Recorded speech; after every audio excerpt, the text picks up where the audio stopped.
Show tonight, the Fed has been all over the news, especially after President Trump's new nomination. There's no doubt that the process is one that invites a lot of active speculation watching, just because the Fed chair is the dominant economic policymaker in the United States. A look back at the history of Fed chair selection, how it's worked in the past, and what it tells us about the present. That's coming up on Marketplace in just a moment here on 93.9 FM and AM 820. We'll be back with All Things Considered at 7 o'clock tonight. Right now in Lower Manhattan, 29 degrees at 6:30. WNYC support comes from New Jersey Performing Arts Center, presenting A Wicked Evening with the Wizard, Stephen Schwartz, featuring guest performances and a 12-piece pops orchestra. Saturday, February 21st. Tickets at njpac.org and ticketmaster.com. This is WNYC 93.9 FM and AM 820. NPR News and the New York Conversation.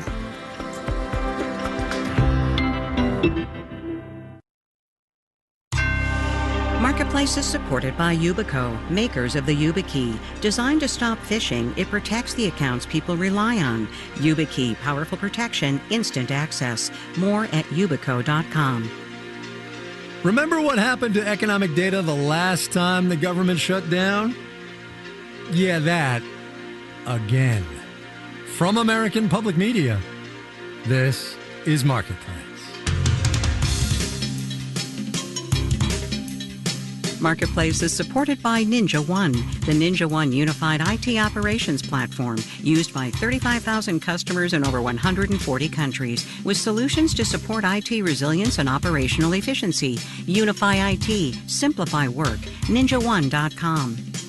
And by Odoo, dedicated to providing software designed to scale with businesses. Odoo's programs for manufacturing, accounting, and more aim to provide building blocks for creating a custom software suite. Odoo, what businesses need. In Los Angeles, I'm Kai Ryssdal. It is Monday today. This one is the 2nd of February, if you can believe that. It is good, as always, to have you along, everybody.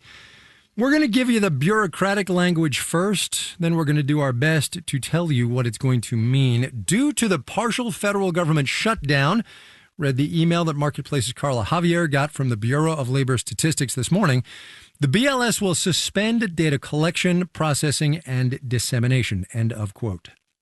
Sadly, for those of us whose job it is to know what is going on in this economy, especially at this low hire, low fire moment, what's going on in the labor market, that means we are not going to get the December job openings and labor turnover survey that was supposed to come out tomorrow. JOLTS is what we call that.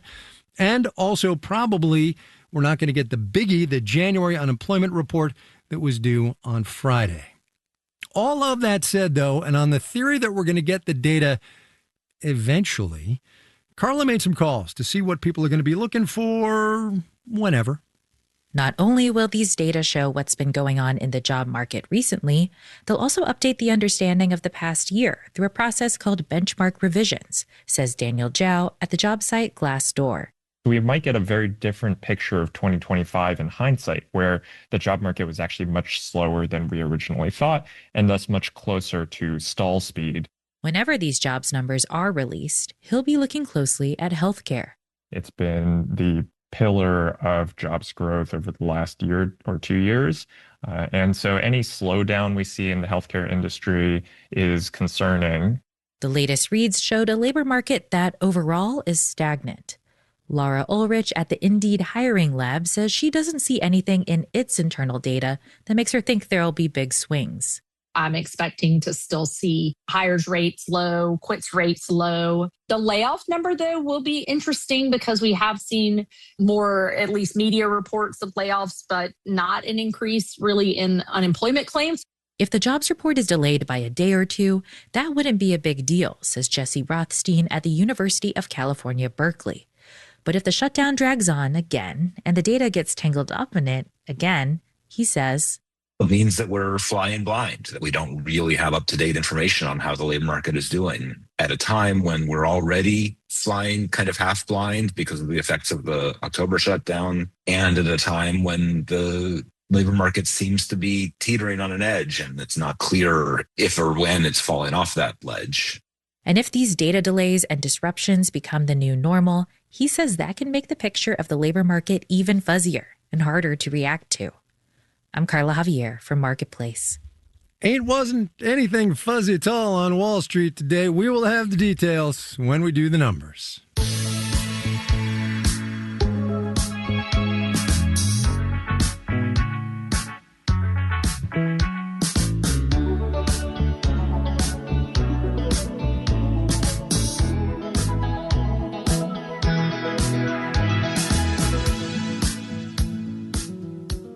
You know by now that President Trump has made his pick to replace Jay Powell when Powell's term as Fed chair is up in May. We did talk a bit on Friday about who Kevin Warsh is and what a Warsh Fed might look like. But there have been 16 chairs before Warsh over the course of this institution's 112 years. You're going to have to live with the fact that forecasts have a range of uncertainty. Irrational exuberance. In my opening remarks, I'd like to briefly first review today's policy decision. But first, I'll review recent economic developments in the outlook. And we are well positioned to wait to see how the economy evolves. Extra points if you can identify all those voices. But our point is that chairing the Federal Reserve is arguably the most powerful job in this economy, which means the process for how we get new ones matters. So we've called 3 historians to talk about that process and how it normally works. Yeah, I mean, there's a boring legal answer, which is the president picks somebody as a nominee and the Senate vets that person through advice and consent to confirm the nominee. And after the confirmation, then bada bing, bada boom, we have a Fed chair. Bada bing, bada boom. Peter Conti-Brown is an associate professor of financial regulation at the Wharton School at the University of Pennsylvania. The more interesting answer is a little bit like a selection of a pope. We've got the president and his advisors gathering mostly in quiet. And, the rest of us on the outside, we parse some tea leaves and look for the white smoke until the nominee is announced. And some presidents have chosen to reappoint the Fed chairs they inherited from their predecessors, even if they were from the other political party. That's Eric Hilt, professor of economics at Wellesley. And just to review here, President Reagan reappointed Paul Volcker, who was originally nominated by Carter. President Clinton reappointed Greenspan, who was originally nominated by Reagan. President Obama reappointed Bernanke, who was originally nominated by George W. Bush. And President Biden reappointed Powell, who, lest you had forgotten, was nominated by President Trump. That is decades of Fed appointments during which the politics of this economy became more and more front and center. There's been really this increasing movement of the Fed into the public eye, both because of the economic turmoil we've gone through and because of the way that politics in general has become more and more of sort of a spectacle and even a zone of entertainment for many. That's Jennifer Burns. She's a professor of history at Stanford, the third member of our panel today. Entertainment might be too strong a word for it, but the selection of a Fed chair, always important, has under President Trump become something of an economic spectacle. A kind of celebrity apprentice sweepstakes. But there's no doubt that the process is one that invites a lot of active speculation watching, just because the Fed chair is the dominant economic policymaker in the United States. Part of the reason for that dominance is that the incumbent and the institution are also independent. And we've seen what happens when that breaks down.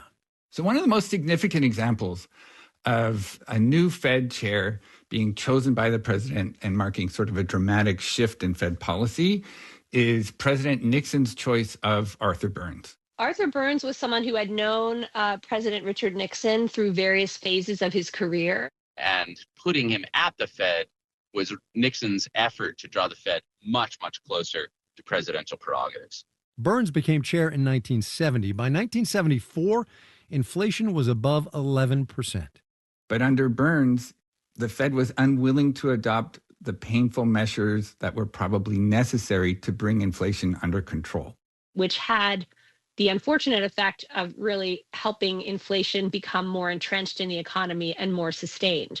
So entrenched, in fact, that after President Carter put Paul Volcker in the job in 1979, Volcker pushed interest rates to 20% to get inflation down. That's a decision I asked Carter about decades later. Well, I was the one that suffered politically, and Ronald Reagan was the one that benefited from the Paul Volcker economic philosophy. One president's thoughts on the importance of Federal Reserve independence, though, are another president's vague guidelines, I guess you could say. Another example of this was it was the dog that didn't bark. George H.W. Bush made quite a show of antagonizing the Fed during the 1988 presidential election and really viewing Alan Greenspan as keeping interest rates too high. In 1991, with the federal funds rate around 7%, President Bush actually called it out in his State of the Union. Interest rates should be lower now. It's a dog that didn't bark, though, because who did he nominate when he had his one choice as Fed chair? He renominated Alan Greenspan, the person that he seemed to be, most skeptical of. That was then. This is now. Today, the Federal Reserve is more important in economic policymaking than it ever was. We've had the Great Recession and COVID, which solidified the Fed's role as the lender of last resort. And now we've got a president who believes and is not afraid to say that he should have a role in setting interest rates. I think it's different in that the pressure campaign is very public. I'd love to get the guy currently in there out right now. Not only has President Trump threatened to fire the sitting Fed chair and berated him for not lowering interest rates more, The head of the Federal Reserve is a stiff. The Department of Justice has launched a criminal investigation into Jay Powell and the central bank that smacks of politics. So we've never seen anything like what Donald Trump has done in the previous year to the Federal Reserve, which is an out-and-out assault on its independence. And therefore, we've never seen anything like a nomination coming out of the context of this assault. The Federal Reserve System has hundreds of economists on staff, 7 members of the Board of Governors, 12 regional bank presidents, and all of those people are mandated by Congress in the Federal Reserve Act to balance stable prices and maximum employment. And if we get a situation where the Federal Reserve is just looking to the Oval Office for the direction on interest rates, well, that's an experiment that has been run many times before, just not in the United States. And the result is hyperinflation. Turkey, Argentina, Zimbabwe, all of them places where inflation got way out of control because politics got in the way of monetary policy. And that's why the stakes are so high. As they say, with great power comes great responsibility, but also comes great political risks. You can't see the grimace on my face right now. I'm very worried about how this is going to go. I think that if history teaches us anything, it's that having an independent Fed and nonpartisan independent Fed chair is very important and very valuable economically. And I fear that we may lose that. So here's where things stand in this economy today. Inflation has come down a lot from its highs, but it is still meaningfully above the Fed's 2% target. We've got tariffs, as you know. We've got a lot of questions about AI, a labor market that the Fed believes is cooling down, and a whole lot of fiscal policy uncertainty. That is the job the next Fed chair inherits. Thanks once again to Jennifer Burns at Stanford, Peter Conti Brown at Wharton, and Eric Hilt at Wellesley.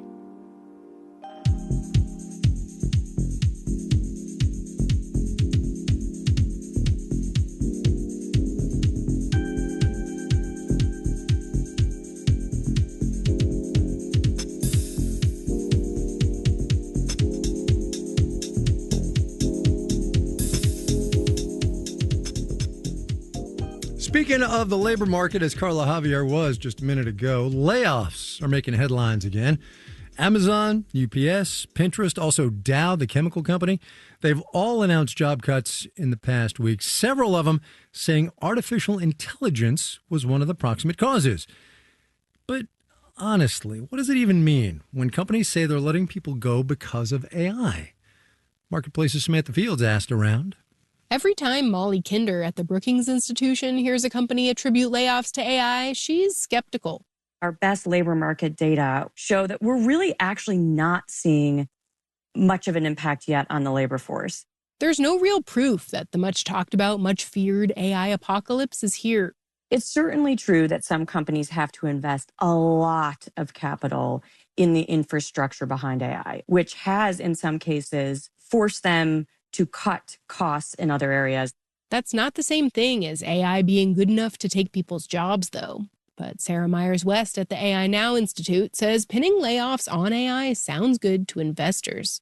I think it's a way for companies to look like they're being really innovative while sort of stepping back over investment, or they need to trim their books, or there might be a variety of other reasons why they need to make layoffs.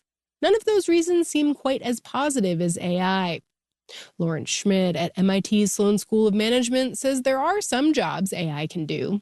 But in many instances, it will change what we are doing rather than eliminate the job entirely. In the short term, Molly Kinder at Brookings says we are probably overestimating how many jobs are vulnerable to AI. But we're probably underestimating how transformative it will be in the medium to long term. When I look out 5 to 10 years, I think we're going to be seeing a lot more impact on jobs. And she says we need to be doing more to prepare. I'm Samantha Fields for Marketplace.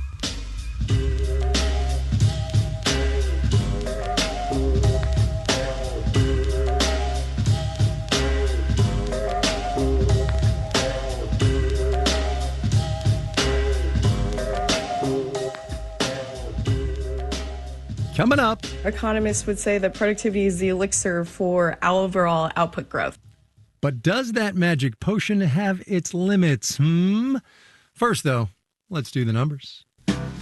Dow Industrial's up 515 points on this Monday. That's 1%, 49,407. The NASDAQ rose 130 points, about 0.6%. Finished at 23,592. The S&P 500 climbed 37 points, about 0.5%, 69 and 76. There, Disney made a record $10 billion in revenue last quarter, and that's just in its experiences division. Think theme parks and cruises. Ticket sales were indeed up at U.S. parks, but those parks saw fewer international visitors. Wonder why that is. A new chief executive is expected to be announced soon for the entertainment company if Bob Iger decides so. The Walt Disney Company plummeted 7.4% on the day. Gold and silver prices continued their slide, although not quite as dramatically as Friday. Gold down about 4%, silver dropped about 6%. Bonds down, yield on the 10-year T-note 4.29%. You're listening to Marketplace. The Numbers is supported by Mercury, a fintech that offers banking, credit cards, and financial software. Marketplace is supported by UKG. Their HR, pay, and workforce management tools are designed to help business leaders build trust and empower their people. UKG, because when work works, everything works. More at ukg.com/work. And by GEP, at the forefront of agentic procurement orchestration and autonomous supply chains. With GEP Smart Software, GEP Key Agentic AI, and Strategy Consulting, GEP works to help business optimize value and reduce risk.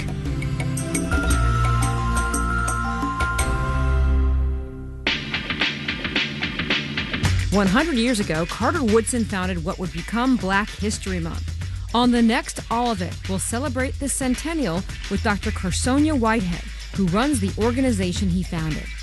Plus, we'll preview the new PBS documentary series, Black and Jewish America, an interwoven history. I'm Allison Stewart. Join me for All of It, weekdays at noon on WNYC. Leadership funding for WNYC's local and digital news initiatives is provided by the Jerome L. Green Foundation, a proud supporter of New York City's major cultural institutions.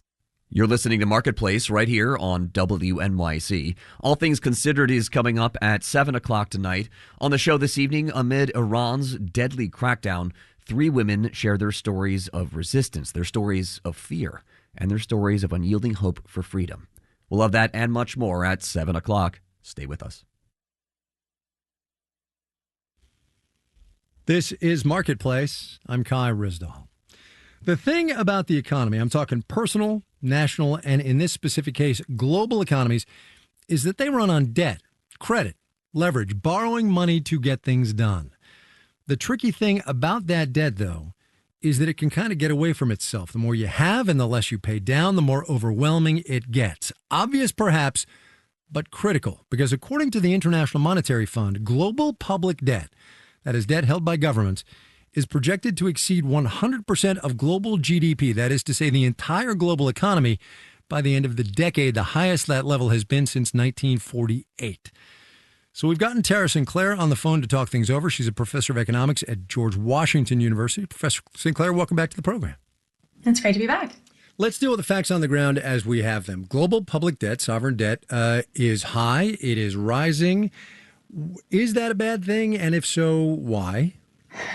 Well, so as I'm an economist, I have two hands, and so there's at least two perspectives on this. But let's break it down and kind of zoom in on kind of both the pessimist side as well as the optimist. So from the pessimist side, debt can't rise forever. And so when we see these public debts rising, that's a concern if we don't see a clear pattern of future stabilization. But it's also the case that when people are looking at where public debt is today, really the question is, what is that money being spent on? And is it crowding out private sector spending that could otherwise be a better outcome for global society? Let me take the second half of that answer then, and the crowding out thing. Is it crowding out, and what's the effect of, some guy in Sheboygan trying to, make interest payments on his car or his house or whatever, and this rising global public debt? Yeah, well, I think the guy in Sheboygan might be really concerned about this because it may explain some of the rise in interest rates that people have seen and the affordability of various large ticket items where they might be borrowing from banks. And one way to think about this is just, we've got these two big players, U.S. and China, and they're both looking to borrow heavily, and they're competing for that same pool of global savings. And that's going to affect interest rates around the world, even in Sheboygan. Even in Sheboygan, lovely town as it is. Is it, do you suppose, too late? And I guess we have to frame this two ways. One is for the United States, which is, obviously the world's biggest economy, but also, we're paying $1 trillion a year in interest on our debt. So is it too late for the United States to turn things around? And then globally, are we at the tipping point of the debt trap here? Well, so I think this is where things get a little more interesting because on the one hand, we are facing massive demographic shifts, and that does point to some concerning patterns and a potential tipping point because we're looking at a world where we're going to be trying to support a larger global population at a smaller workforce, and that's going to be difficult to do. But on the other hand, we may also be at a point where AI and other sources of productivity may help us and may be able to offset that. No pressure here, but you're doing a whole lot of on the one hand, on the other hand here, Professor Sinclair. Yes, the classic economist problem. That's but right. I think it's important to really keep in mind that we're looking at a world where we tend to have these really big doomsayers, like at any moment we're going to have this giant fiscal crisis. Yeah. Whereas on the other side, then there are people who are like, oh, okay, it's actually fine. If we look at it from the perspective, for example, of global wealth rather than as so debt to wealth as compared to debt to GDP, things maybe don't look so bad. Let me just pick up on that word you used, crisis. One of the things that has boosted certainly U.S. debt and global debt to some degree in the last decade and a half or so, almost 20 years now since the financial crisis, has been huge government expenditure in times of dire economic crisis. And one does imagine that there's a limit to how much a government can do as its debt load piles up, no matter how bad the situation gets. Right, for sure. I mean, I think that's really where we're, one of the key concerns that we have is that even if it's not a financial crisis that kicks off our next concern, it may be that we have some other economic shock that hits the economy, and then it's followed by another financial crisis because there's limited room for additional borrowing on the part of governments may make a follow-on crisis for any other impact on the economy. Tara Sinclair, she's a professor of economics, also the chair of the department at George Washington University. Professor Sinclair, thanks for your time. Appreciate it. Thank you.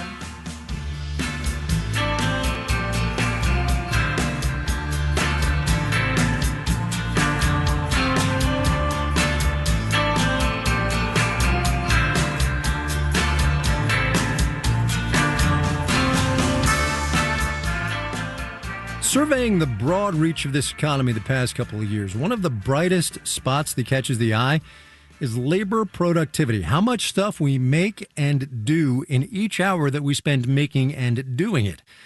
Productivity, in fact, has been growing faster than it has historically, which has plenty of upside.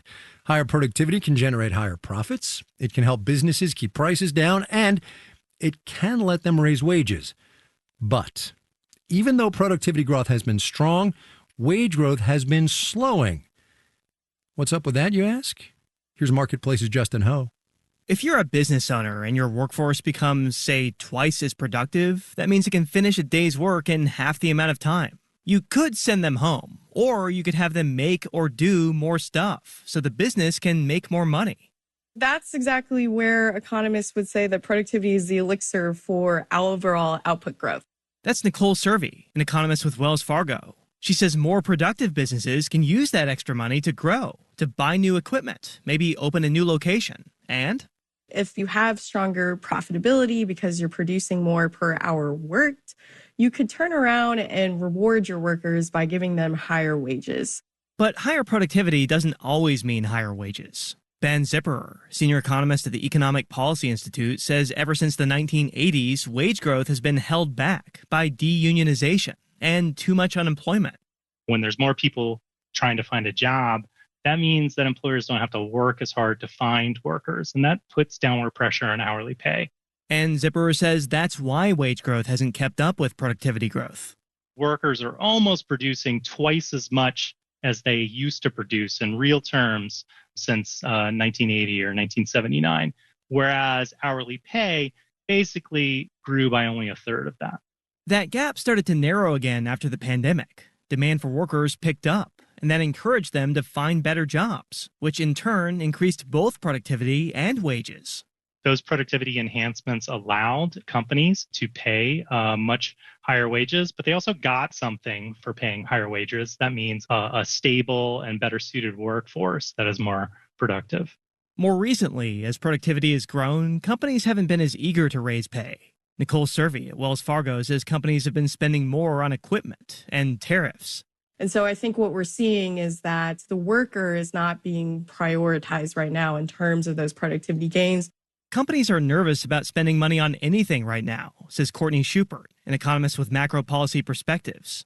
If you're uncertain about your business environment or what demand is going to look like, maybe you hold off on passing along some of those profit increases, in part just to protect margins. But Schubert says the big factor holding back wage growth is the weakening labor market. Companies are holding off on hiring. Some are laying off thousands of workers. People aren't quitting their jobs as often, so workers have less leverage. Workers, were able to demand a higher wage a few years ago when there was such a churn in the labor market, and now that balance has shifted. It's certainly possible to have a productive and growing economy, even if the benefits are not widely shared, says Ben Zipperer at the Economic Policy Institute. That has been the experience of the United States, over the last, 4 or so decades. But Zipperer says the post-pandemic economy taught us that it's also possible for companies to share those benefits with their workers. I'm Justin Ho for Marketplace.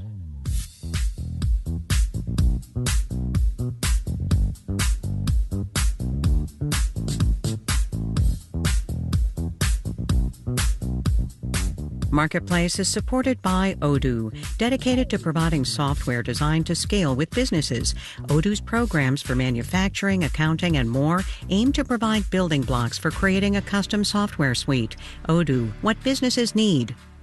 This final note on the way out today, in which this program is going to get ahead of the inevitable swarm of Super Bowl-related stories as the week goes on.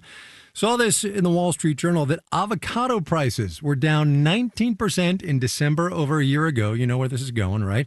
Data comes from the market research company Circana. Here is the mind-blowing data point. We are set to have imported around 290 million pounds of avocados from Mexico in the 4 weeks leading up to the game on Sunday. If you want guac, you gotta have avocados. 290 million pounds. Amir Babawi, Caitlin Esch, John Gordon, Noya Carr, and Stephanie Seeger are the Marketplace editing staff. Kelly Silvera is the news director. I have no idea how any of them feel about guacamole. I'm Kai Rizdal. We will see you tomorrow, everybody.